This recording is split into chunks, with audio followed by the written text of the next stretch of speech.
好，環球大戰線，我們節目要持續討論中東的戰場，除了美伊之外呢，還有另外一個重要的參戰國以色列，它的執念。我們現在來看到，面對伊朗以及他所扶植的這些勢力，哈馬斯、真主黨、胡塞等組織啊，以色列跟美國一樣不一樣，他沒有要跟你談和，他就是要跟你死磕到底，把所有的敵人鏟除就對了。但同時，以色列面臨的問題是什麼？就是他引以為傲的防空體系，3成的防空體系，現在面對比較大的威脅。因為伊朗的飛彈命中率在1個月內呢，戰爭進入到第2個月，現在是翻倍成長的，包括了鐵穹負責攔截短程的大衛投石所，還有箭矢，就是在不同的這個高度、不同的層次面呢，來覆蓋保衛這個以色列的整個國土的安全哦。但是現在敵人的這些攻擊越來越可以洞穿以色列的這3層防空體系，讓他們應接不暇。我們看到，包括了也門的青年運動也正式參戰了，向以色列發射了彈道飛彈，而且這不是巧合啊，不是忽然說啊，我響應這個什葉派的號召我就出來打，而是看準了這個 timing， 他們出動的是一個精密的一個體系圍毆戰。別看他們叫青年運動哦，其實這個組織擁有的武力啊還不小哦。你看它這些光是什麼流星啊、衍生型射程都是幾千公里起跳的，所以雖然是青年運動的名稱，但他們擁有的武器跟設備哦，一點都不青澀哦。好，我們來看到了，那這個現在青年運動的武器庫持續來加入伊朗，一起來對抗以色列。請問艦長，以色列現在樹敵接二連三，並且有一個合縱連橫的感覺，不管是從南北夾擊，還是從這個圍毆戰來對以色列發動這個清算，你覺得以色列的防空體系很快還能頂得住嗎？那以色列的防空體系啊，其實有7層。那剛剛靜橋已經幫我們數了4層啊，也就是我們在這邊可以看到的，最低的是鐵穹，接下來是這個大衛投石，然後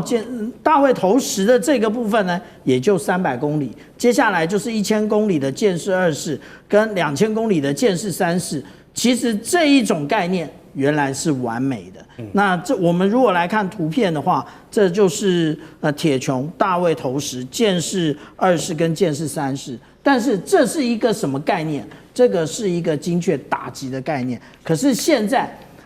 這個伊朗他用的不是這個概念，所以是一個不對稱的戰爭。他用的就是飽和攻擊。那他用飽和攻擊的時候，我們剛剛看到的這一個4層，再加上美國的3層。對，美國到底有哪些？第一個，也就是我們講到薩德也是300公里。那第二個就是愛國者，那其實還有一個，也就是以色列自己的，叫做 Iron 就是鐵樹。鐵樹是什麼？它其實雷射武器。對，雷射的。那這一個部分呢？但是大家一直都在看啊，就是胡塞組織到底什麼時候會出手？結果最近出手了。他這一出手，大家着急了。為什麼？因為現在我們看到的，也就是霍姆茲海峽這個部分呢，其實現在幾乎已經走不通了。那當它走不通的時候，這個沙烏地阿拉伯就利用它的東西油管運到這個紅海一側來向外輸出，向外輸出它就要走南邊的這一個曼德海峽。對。可是曼德海峽這裡的最大的困難，也就是也門的胡塞組織。現在胡塞組織要出手了，那也就是未來這個曼德海峽能不能走，就是個大問題。如果它不能走，這個油價還會再向上翻。我們剛剛講到這個，他取了很多的名字啊，其實他另外一種名字，也就是伊朗的，都是伊朗提供的。這個就是流星1、流星2、流星3。其實這一些就是我們剛剛看到的，圖凡啊，或者是巴勒斯坦1、巴勒斯坦2，也就是其實這個胡塞組織就是伊朗的代理人。那我們看到啊，其實現在最難打的，也就是這一個無人機的部分啊。這個無人機呢，其實大家認為它要怎麼樣發射？其實它的發射很簡單啊，它就是用皮卡那個帶着跑就好了。皮卡就這樣子，它也不用高速，它自己所創造的浮力就可以讓它起飛了。那當然也可以用彈射的，可是用我們剛剛講的，用這種 Toyota 的這種皮卡，中東神車。對，然後但是呢，其實我們要知道這一個所謂的見證者136到底是哪一國研發？就是伊朗啊！伊朗輸出到這一個俄羅斯之後，俄羅斯自己他又進行了改進，他又進行改進之後呢，也就飛得更遠，也就是他最遠呢可以飛到2500公里，比當初伊朗設計的還要遠得多。而且現在還有另外一個問題，也就是俄羅斯把這個飛彈又賣回了伊朗，然後也就是伊朗他拿到的比他現有的射程以及彈頭更重的這個無人機，其實這個對於以色列或者是對於各個美國基地來講，都是一種無情的打擊。沒錯。好，以色列我們都知道他們是這個猶太民族所組成的國家。那猶太民族有錢，善於經商，大家都知道。但現在對以色列來說，更緊迫的可能是人的問題啊。因為以色列的參谋總長薩米就公開承認，以色列軍隊現在已經是嚴重的兵力不足，再持續下去，可能他們會先從內部崩潰。此話一出呢，伊朗議長馬上就應答，放話說：好，我們就是要加速看到你們以軍的崩潰。而且說這個話也不是這個討面子之爭，只是嗆下而已，而是他精準判斷。那其實伊朗自己這樣常年打下來，又受到轟炸，他也是這個急於要擴大徵兵的，甚至都降低了對年輕志願者的參軍年齡哦。現在說你只要12歲，你就可以來參加這場聖戰，也不管什麼違反兒童權利公約之類的事情，反正先保留這個國家存亡再說。好，代理人戰爭也全面動員起來了。我們看到美國剛才我們談了很多，是否要出兵打地面戰與否，美國的決策是非常的小心，非常的謹慎。以色列方面壓力也是越來越大。有我們看到前面的1個月，這2個聯軍是打得風風水水、順風順水，但是進入到第2個月，開始有一點路遙知馬力，開始有點辛苦，有點疲乏了。這個越來越多的隱憂，是不是已經感覺慢慢在浮現出來？委員，對啊，當然，其實對以色列來說，它不是沒有受到打擊，也没有受到傷害。只是在這場戰爭一開始哦，以色列就嚴格的控制新聞媒體的報道哦，所以不是每一個記者都可以到以色列去報道以色列的現況的，甚至以色列把自己的上面的公共衛星都關掉了，所以你想要透過衛星的空拍的這個相關的訊息去掌握以色列受創的情況，幾乎很難得到。對，那麼所以從現在從這個各方的一些相關的訊息看起來，以色列當然受到很大的打擊哦。那麼其實以色列跟伊朗現在已經陷入了一個你死我活的狀態了，就是彼此在這場戰爭當中，大家所設定的目標只有一個，就是把對方打死。对，因為他知道如果對方沒打死，接下來就是野火燒不盡，春風吹又生啦，過幾年要繼續再打了。所以以色列絕對不會放手的，哪怕美國不斷的在講要延長5天、延長10幾天，沒有用。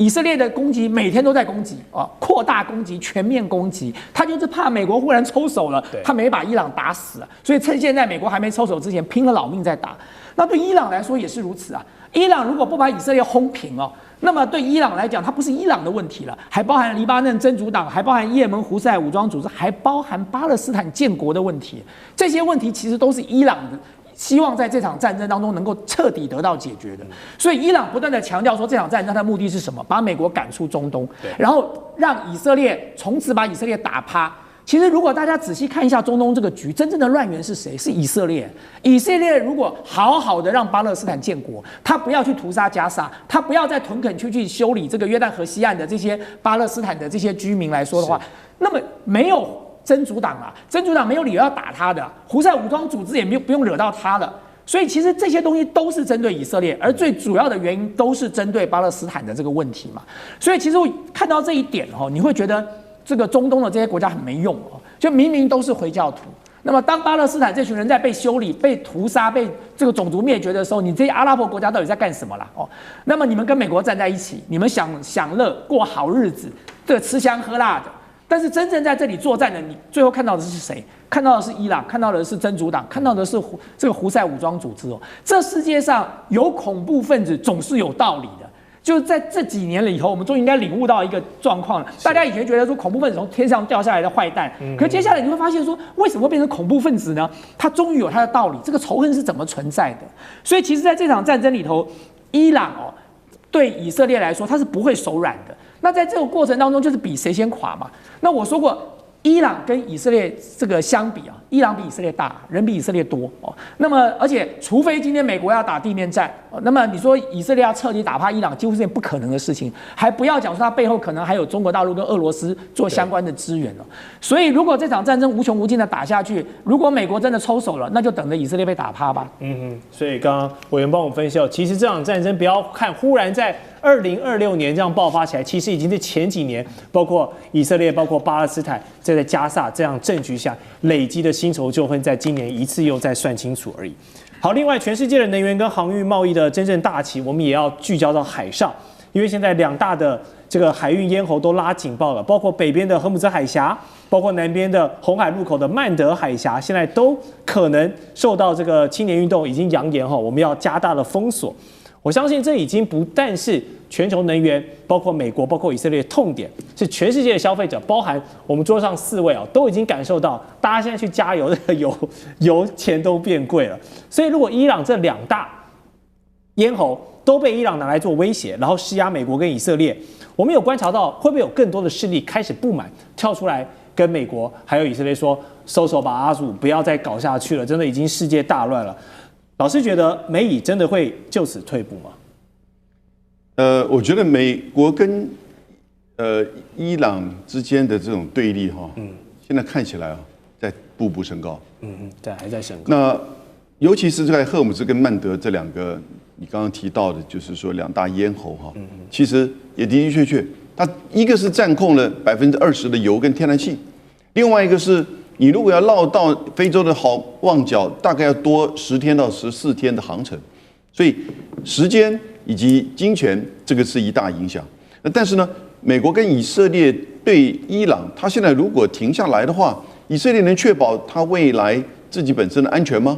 尤其是內塔尼亞胡，他根本就是挑起這場戰爭的這個始作俑者，他可能就會因此下台，他的小孩就必須要結婚了。因為他的小孩已經2次結婚被延後，都是他的戰爭所造成的這個延後。那川普呢？他能夠真的如此不尷尬的去把這個戰爭停下來嗎？那我覺得其實他不會那麼的這個放手的。因此，你看到對全球的這個衝擊就取決於這2個人，我就搞不清楚了。川普現在到底的想法是，他覺得贏了戰爭就贏得選舉嗎？還贏了戰爭就能取得石油嗎？還是說贏了戰爭，他說這個女婿的基金就可以募到更多的錢嗎？現在整個美國這個帝國，基本上這次的戰爭就像是1956年的蘇伊士運河戰爭一樣，那是英國走下霸權的舞台的最關鍵的里程碑。就是蘇伊士運河被占，英國拿不回來，最後美國反對他對埃及用武。這場伊朗戰爭的話，如果持續再打下去，就是美國的蘇伊士運河戰爭，也就是他的這個帝國開始走向衰退的一個里程碑。整個美國的所有的任何方面的機制沒有辦法去阻止川普，如果繼續打地面戰爭的話，其實這整個帝國的相關的機構跟所有的相關的這些